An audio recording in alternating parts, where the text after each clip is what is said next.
Bismillahirrahmanirrahim. Assalamualaikum warahmatullahi wabarakatuh.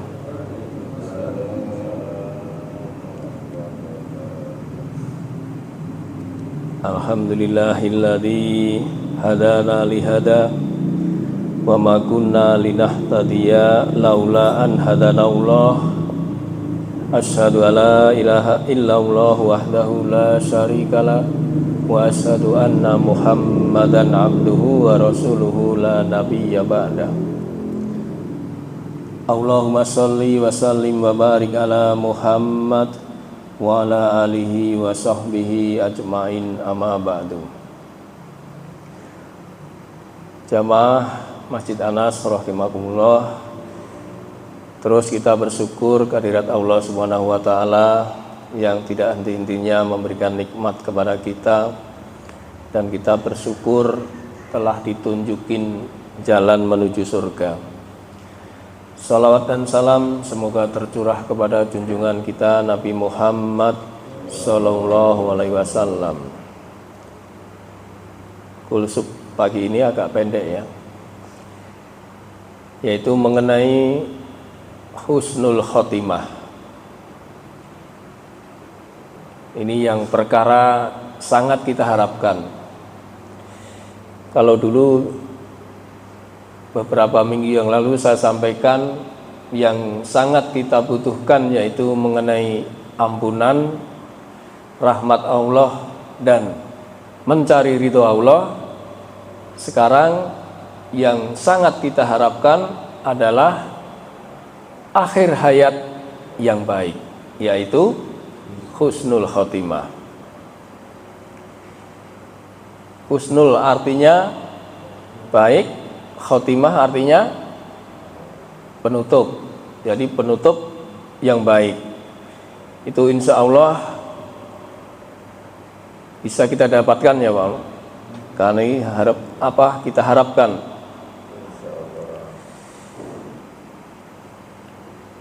Nah, tentu untuk menghadapi husnul khotimah harus lewat apa Pak? Berbagai cara. Nah, untuk menghadapi kematian, ibaratnya kalau kita itu naik kendaraan Pak, kalau kita nggak punya SIM, nggak punya STNK, ada razia, kira-kira menghindar atau terus Pak? Ya Pak Sofyan ya. Iya, kabur ya, pasti menghindar. Tapi kalau punya SIM, punya STNK, komplit, beres, aman ya. Nah, begitu juga menghadapi kematian ini harus punya bekal. Dan bekal yang terbaik adalah takwa. Wa tazawwadu fa inna khaira yadit takwa. Bawalah bekal karena sebaik-baik bekal adalah takwa. Nah, masalah husnul khotimah ini perkara gaib apa bukan Pak? Gaib ya, nggak ada yang tahu kan. Seseorang meninggal itu apakah husnul khotimah atau su'ul khotimah, kita nggak tahu. Tapi agama ini menuntunkan kepada kita, memberikan keterangan, memberikan penjelasan bahwa kita ada potensi untuk mendapatkan akhir yang baik, wafat dalam keadaan husnul khotimah. Nah, di dalam sebuah kajian untuk bisa mendapatkan potensi husnul khotimah ini ada 5 syarat. Paling tidak ada 5 syarat. Tetapi mungkin yang terakhir nanti mungkin belum bisa bawakan. 5 syarat itu yang pertama, kita wafat membawa iman.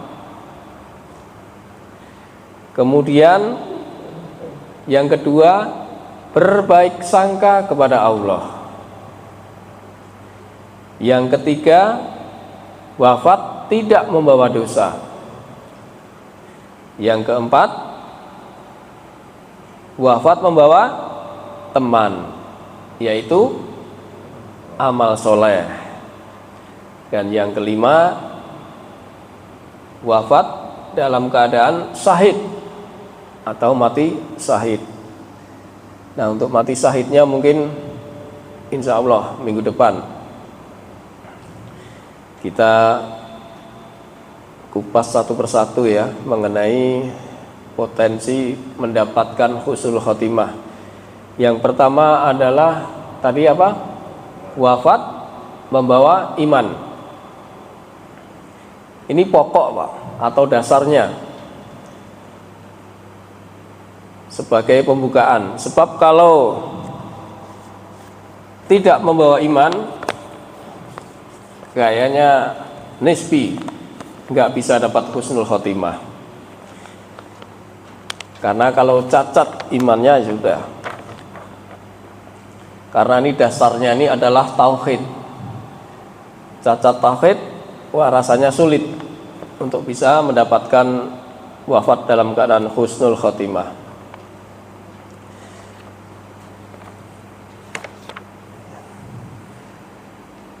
Dari Abu Dzar radhiyallahu anhu, dia berkata, Nabi SAW bersabda, tadi Jibril alaihissalam datang kepadaku seraya berkata, man mata min amatika la yusriku billahi say'an dakhalal jannah. Siapa saja yang mati dari umatmu, kata Jibril kepada Rasulullah, dan dia tidak menyekutukan Allah dengan sesuatu apapun, maka pasti akan masuk surga.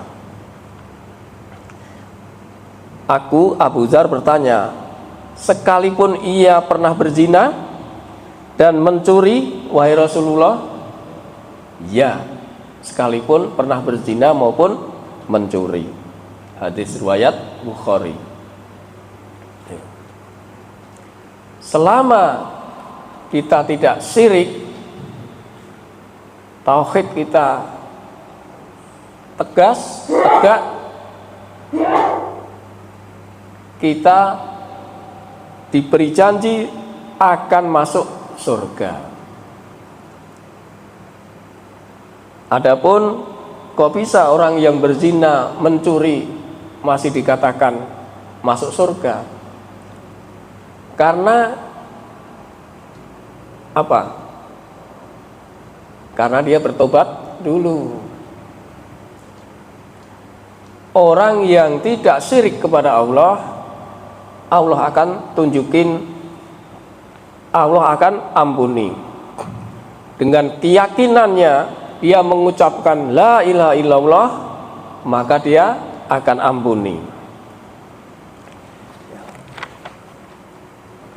Sebuah hadis dari Mu'adz bin Jabal, ia berkata, Rasulullah SAW bersabda, jika seseorang mati dengan bersaksi bahwa tidak ada Tuhan selain Allah dan aku adalah utusan Allah, yarji'u dzalika ila qalbi mukini illa afarallahu laha, serta ucapannya itu kembali kepada hati yang yakin. Jadi ucapannya la ilaha illallah tadi dengan yakin, niscaya Allah akan ampuni. Hadis riwayat Tirmizi, Ibnu Majah dan Abu Daud. Jadi maka ketika kita mengucapkan la ilaha illallah, kita bertauhid, maka Allah akan ampuni. Makanya tadi di hadis di pertama tadi, walaupun dia zina, walaupun dia mencuri, itu diampuni oleh Allah Subhanahu wa taala. Dan orang yang sudah bertauhid dengan bagus, Saya yakin nggak akan ada maksiat. Allah akan tuntun ke jalan yang lurus. Nah kemudian masih sama dengan yang di atas, cuman bedanya kalau ini diampuni, kalau ini masuk surga. Yaitu orang yang akhir ucapannya kalimat yang baik. Man kana akhiru kalam la ilaha illallah dakhalal jannah. Barang siapa yang akhir ucapannya la ilaha illallah, tidak ada Tuhan selain Allah, masuk surga. Nah orang yang mengucapkan ini tentu tidak sembarangan, Pak. Biasanya orang yang mengucapkan akhir la ilaha illallah itu ketika dia hidup sering mengucapkan la ilaha illallah. Entah ditambahin dengan subhanallah, walhamdulillah, wala ilaha illallah, wallahu akbar, dan yang lainnya, atau sayyidul istighfar, atau ayat kursi. Semua yang mengandung kalimat tauhid maka akan masuk surga. Sebab orang mati itu dalam kebiasaannya. Jadi kalau kebiasaan mengucapkan la ilaha illallah pagi, sore, atau kapan saja, insya Allah ia akan mendapatkan husnul khotimah, akhir hayat yang baik. Kata Nabi SAW, yub'atsu kullu abdin alama mata alaihi. Setiap orang akan dibangkitkan sesuai dengan kematiannya. Hadis riwayat Muslim. Nah, maksud hadis tersebut adalah manusia mati karena sesuai dengan kebiasaannya ketika hidup, dan dibangkitkan sesuai dengan kebiasaannya. Ini menurut Taisir Bisarli Al-Jami As-Sagir. Jadi kalau orang mati biasa gaple, Pak, kemungkinan besar mati dalam keadaan gaple. Tapi kalau orang yang mempunyai tauhid tinggi, setiap saat mengucapkan la ilaha illallah, insya Allah akhir ucapannya yang baik. Nah, usaha orang yang masih hidup kepada seseorang yang dalam sakaratul maut, maka hendaknya ia menakilkan, menalkinkan, ya, ditalkin. Kalau kita tahu kita menghadapi sahabat atau saudara atau orang tua kita dalam keadaan sakaratul maut, maka sebaiknya ditalkin. Laqinu mautakum la ilaha illallah. Tuntunlah orang yang hampir mati di antara kalian dengan ucapan la ilaha illallah. Ya. Itu tuntunan dari Nabi kita sallallahu alaihi wasallam. Tapi orang yang menalkin ini juga harus punya ilmu, Pak. Tidak sembarangan. Ya. Ada beberapa step untuk menalkin orang. Yang pertama adalah bisikan dengan lembut di telinganya. Ya, dibisikkan dengan lembut di telinganya yang akan meninggal. Misalnya gini, wahai si fulan, ucapkanlah la ilaha illallah dengan lembut, Pak. Terus kemudian dikasih motivasi dengan janji surga. Di akhirat, jika berhasil mengucapkan kalimat tauhid, maka ia akan dijamin masuk surga. Hal ini pernah dilakukan oleh Rasulullah SAW ketika beliau menalkin pamannya, yaitu Abu Thalib. Dari Al-Musayyib bin Hazan, beliau bercerita, ketika Abu Thalib hendak meninggal dunia, Nabi SAW menawarkan beliau untuk mengucapkan La ilaha illallah. Kata Nabi, wahai paman, ucapkanlah La ilaha illallah, maka kalimat itu akan aku jadikan pembelaan di hadapan Allah. Hanya dengan kalimat La ilaha illallah, di mana kehidupan Abu Thalib waktu itu jahiliyah, kafir, Pak. Tapi Rasulullah berani menjamin di hadapan Allah, kalau kamu mengucapkan La ilaha illallah, maka Rasulullah akan menjadi pembelanya. Makanya perlu sekali kita sering melazimkan, melafazkan kalimat La ilaha illallah. Ya, itu kisah Abu Thalib. Namun sayang disayang, pamannya tidak bisa mengucapkan kalimat tauhid. Nah, inilah bentuk hidayah. Manusia tidak bisa memberi hidayah. Hidayah itu hak Allah. Sebagai pelajaran buat kita semua, bahwa ini adalah kalimat yang sangat agung, yang membuat kita nanti di akhirat mendapatkan surganya. Kemudian jangan diulang-ulang, Pak, ketika menalkin.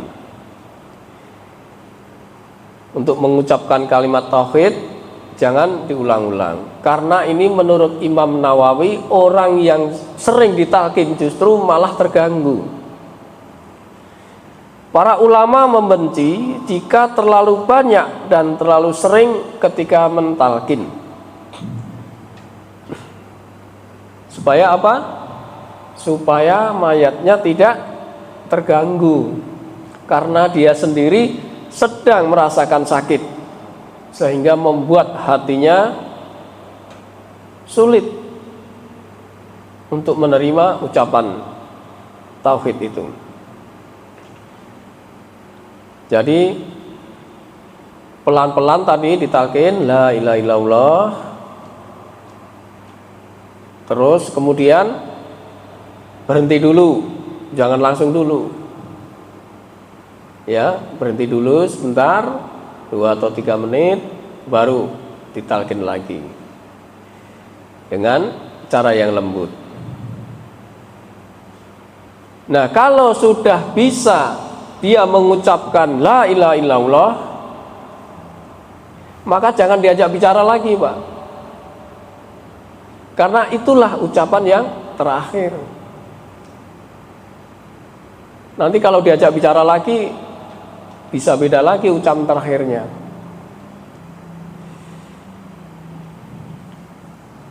Tapi kalau si mayat ini mau berbicara, mau meminta apa, dikabulkan, Pak.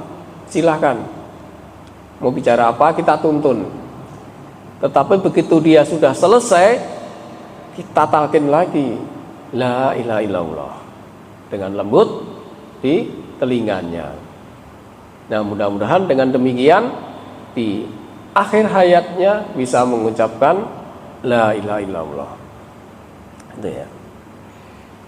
Itu ya. Jadi untuk mendapatkan husnul khotimah, pokok utamanya adalah kita tidak syirik kepada Allah, kita mentauhidkan Allah. Kemudian yang kedua, yaitu tadi berprasangka baik kepada Allah. Berprasangka baik tentu ini perlu sekali. Dari Jabir radhiyallahu anhu, dia berkata, aku pernah mendengar Rasulullah SAW bersabda. Ini sabdanya sebelum wafatnya. La yamutu ahadukum illa huwa yuhsinu dzanna billah.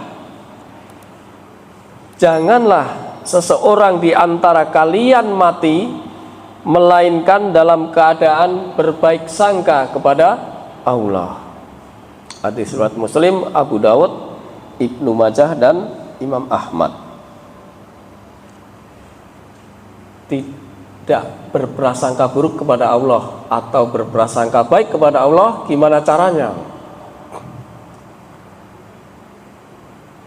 Tidak berputus asa. Jangan berputus asa dalam memperjuangkan sesuatu yang baik untuk dirinya.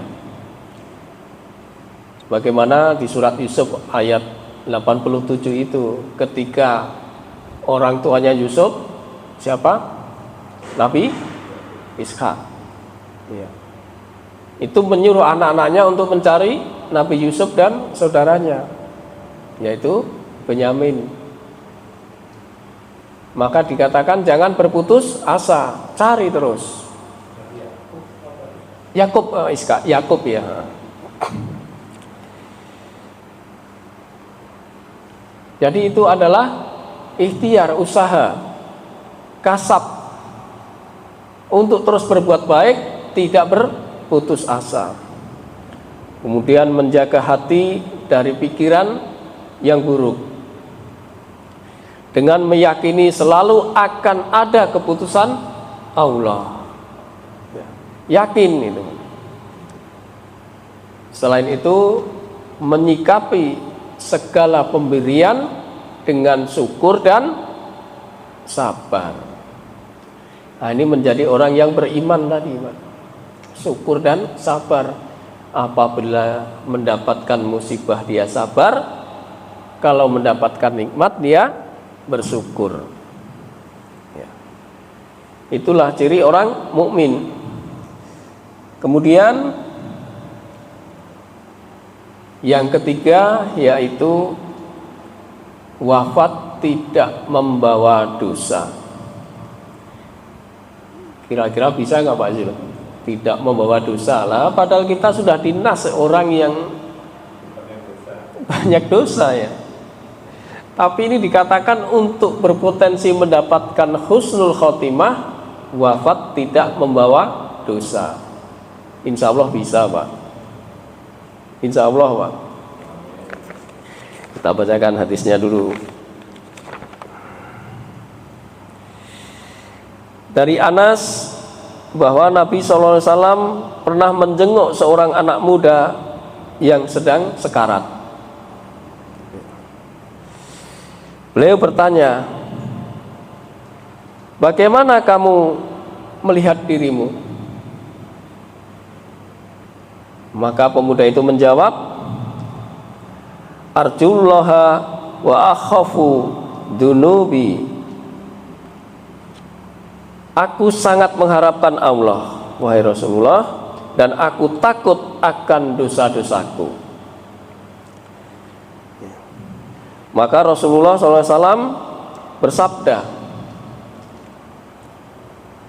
la yajtami'ani fi qalbi abadi fi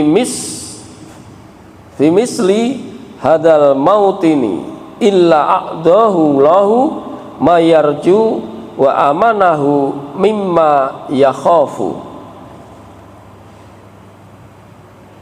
Tidaklah berkumpul di dalam hati seorang hamba saat keadaan sakaratul maut seperti ini. Ya, dia takut dan mengharapkan rahmat Allah, melainkan Allah akan memberikan kepadanya apa yang ia harapkan dan diberikan rasa aman dari yang ia takuti. Hadis riwayat Ibnu Majah. Jadi ketika seorang pemuda sedang keadaan sakaratul maut, ditanya oleh Nabi, kaifa tajiduka, apa yang kau rasakan? Dia hanya mengatakan, ini orang yang hebat, ini anak pemuda yang hebat. Dia rasa takut, dia merasa takut akan dosa-dosanya, dan dia hanya mengharapkan rahmat Allah. Ya. Ini menjadi pelajaran buat kita semua, karena kebanyakan orang kalau ketika hidupnya enggak ibadahnya kurang lah itu, maka kata-kata yang keluar ketika sakaratul maut bukan merupakan ciri-ciri orang yang Islami. Kebanyakan begitu. Nah, kemudian selain mengharapkan rahmat Allah dan takut akan dosa-dosanya, untuk mendapatkan meninggal tidak membawa dosa, yaitu sering melazimkan sayyidul istighfar. Nah, sayyidul istighfar itu dituntun oleh Rasulullah sallallahu alaihi wasallam membaca di pagi hari dan sore hari.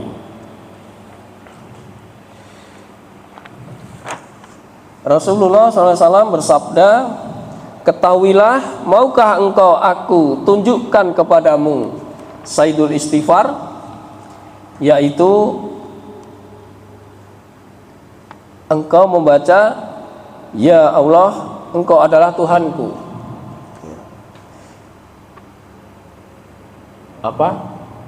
Fayul sayyidul istighfar, Allahumma anta rabbi la ilaha illa anta khalaqtani wa ana abduka wa ana ala ahdika wa wa'dika mastata'tu a'udzu bika min syarri ma sana'tu a'udzu bika min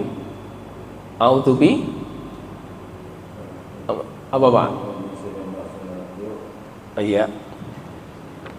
Ini sering dibaca ya, suka lupa ya.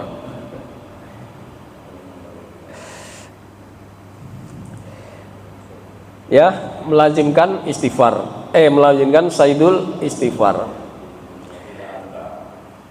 Iya. Nah,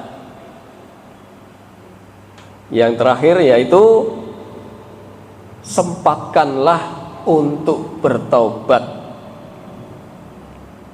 Sebab kadang-kadang kita itu sadar dan tidak sadar. Ada yang sengaja dan tidak sengaja berbuat syirik. Sebab orang yang berbuat syirik itu tidak akan mendapatkan ampunan. Maka ketika kita masih punya kesempatan, bertobatlah. Ini ada di surat An-Nisa ayat 18. Sebab kalau orang yang tidak bertobat sampai ajal nyawa di kerongkongan baru ingat dia bertobat, maka tobat ini tidak diterima. Walaisatit taubatul lilladzina ya'maluna sayyi'at hatta idza hadara ahaduhumul mautu qala inni tubtu ana waladzina yamutuna wahum kafar ulaika a'tadna lahum adzaban alima. Dan tobat itu tidaklah diterima oleh Allah dari mereka yang melakukan kejahatan hingga apabila datang ajal kepada seorang di antara mereka. Barulah ia mengatakan, saya benar-benar bertobat sekarang. Dan tidak pula diterima tobat dari orang-orang yang meninggal sedang mereka dalam kekafiran. Bagi orang-orang itu telah kami sediakan azab yang pedih. Ini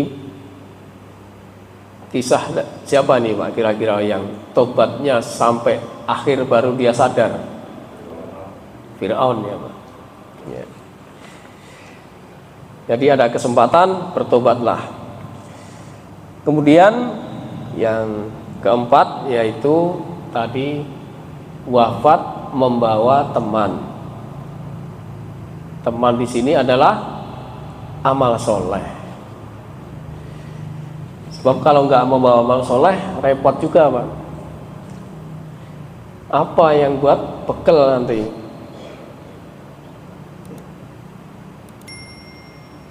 Telah menceritakan kepada kami Abdullah bin Abu Bakar bin Amru bin Hasim yang mendengar Anas bin Malik menuturkan Rasulullah SAW bersabda, mayit diiringi 3 hal, yang 2 akan kembali dan yang 1 akan menyertainya. Ya Pak ya. Yang 2 apa Pak kembali? Harta dan keluarga. Yang dibawa amal baiknya. Ya, harta dan keluarganya akan kembali, sedang amalnya akan terus tetap bersamanya. Nah, jika Allah menghendaki kebaikan kepada seseorang, maka seseorang itu akan dijadikan hambanya giat beribadah, giat beramal. Kalau Allah menghendaki kebaikan, jadi insya Allah kita sering beribadah, sering beramal, bisa jadi ini tanda-tanda Allah baik kepada kita. Kita bacakan hadisnya. Dari Anas radhiyallahu anhu, dia berkata Rasulullah SAW bersabda, jika Allah menghendaki kebaikan bagi seseorang hamba, maka Allah akan membuat hamba itu sangat giat beramal. Salah seorang bertanya, bagaimana cara Allah menjadikan sangat giat beramal, wahai Rasulullah? Lalu beliau menjawab, yuwaffaquhu li amali solihin qabla al-mauti summa yakbiduhu alaihi. Allah akan membimbing hamba tersebut untuk giat beramal sebelum kematiannya. Kemudian Allah mencabut nyawanya pada saat ia sedang beramal baik. Jadi kalau tiba-tiba kita sedang beramal, itu menandakan bahwa Allah berbuat baik kepada kita. Makanya sering-sering Pak pesan-pesan kepada keluarga, kita nggak tahu kita sedang berbuat baik, tiba-tiba Allah cabut. Ya Pak Sofyan ya. Duluan siapa Pak?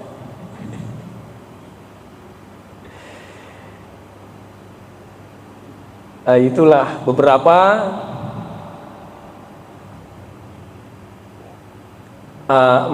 empat hal tadi ya yang membuat kita berpotensi untuk mendapatkan husnul khotimah.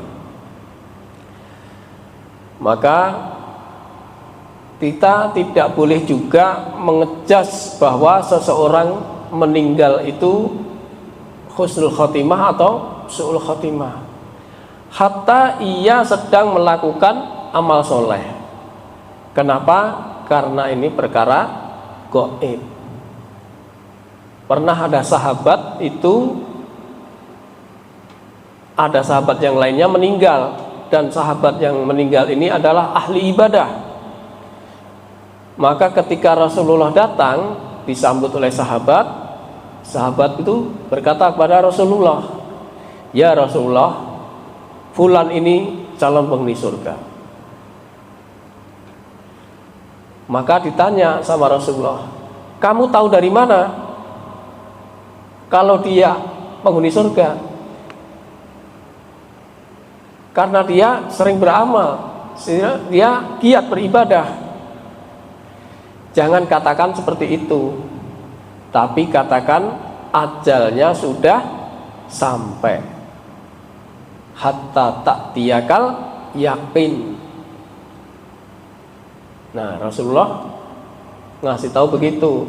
Jadi nggak boleh mengecas orang ini ahli ibadah pun husnul khotimah masuk surga, atau bahkan orang yang berlumuran maksiat su'ul khotimah, nggak boleh. Kita tidak tahu di akhir hayatnya ngapain dia itu.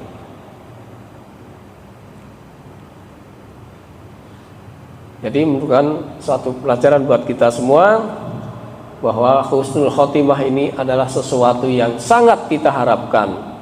Maka kita sering-sering berlatih, sering mengucapkan la ilaha illallah, agar nanti di akhir hayat kita pun ucapannya seperti itu. Karena itu kebiasaan, sebagaimana kebiasaan orang yang meninggal ketika hidupnya, ketika dibangkitkan sebagaimana sesuai dengan kebiasaannya.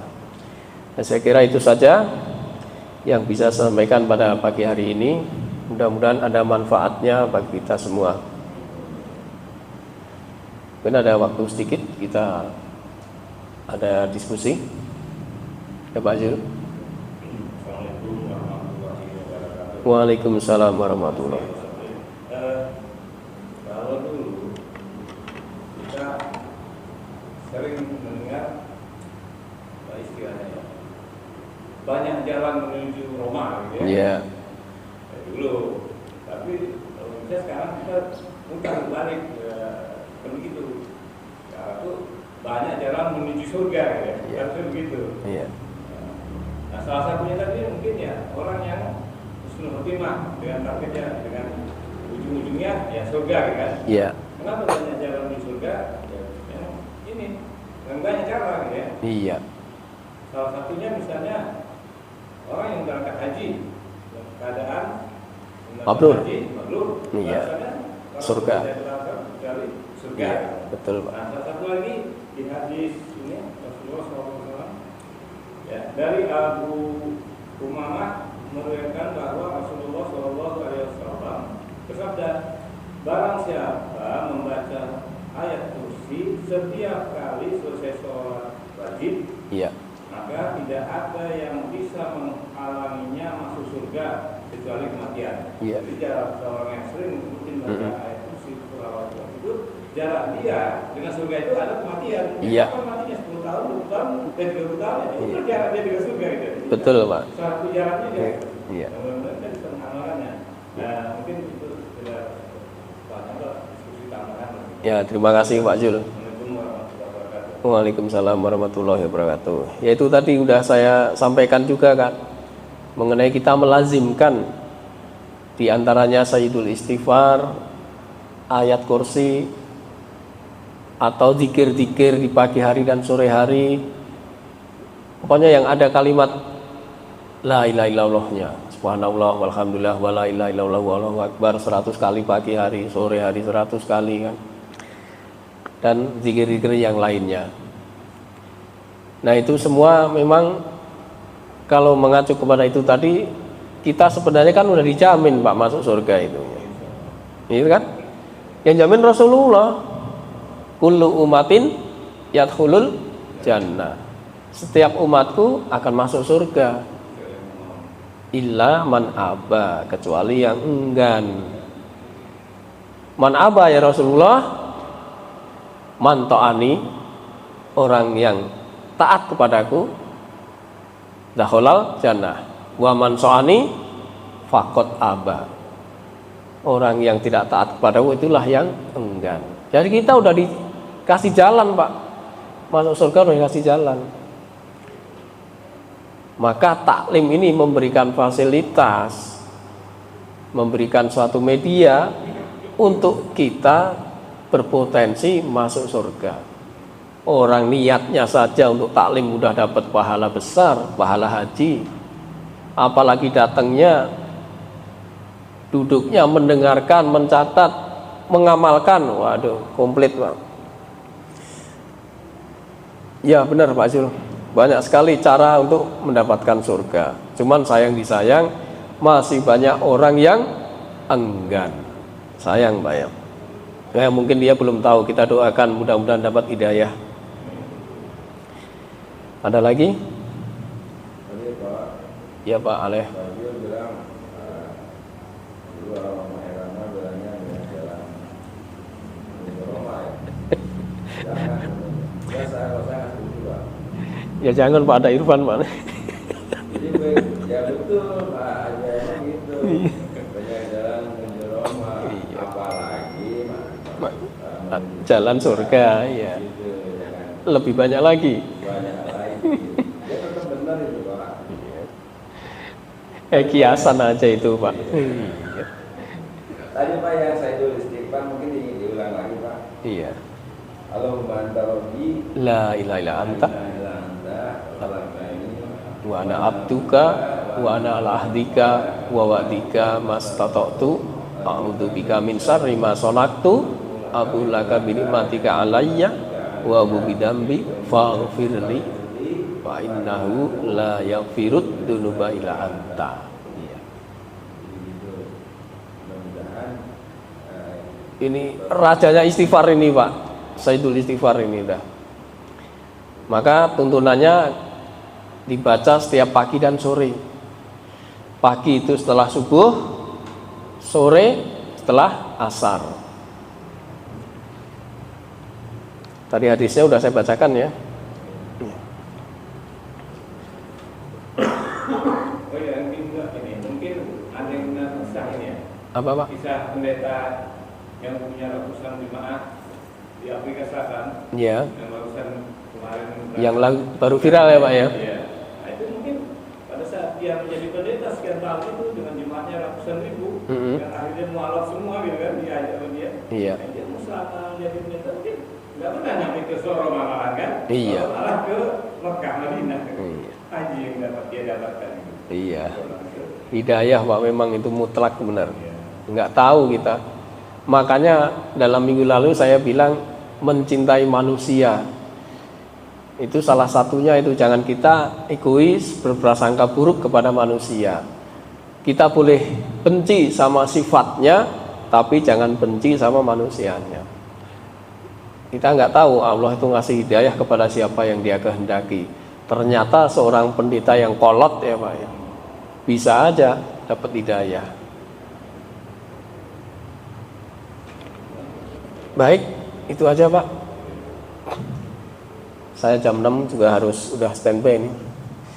Kita akhiri membaca kafaratul majlis. Subhanakallahumma wa bihamdika asyhadu an la ilaha illa anta astaghfiruka wa atubu ilaik. Billahi taufik wal hidayah. Wassalamualaikum warahmatullahi wabarakatuh.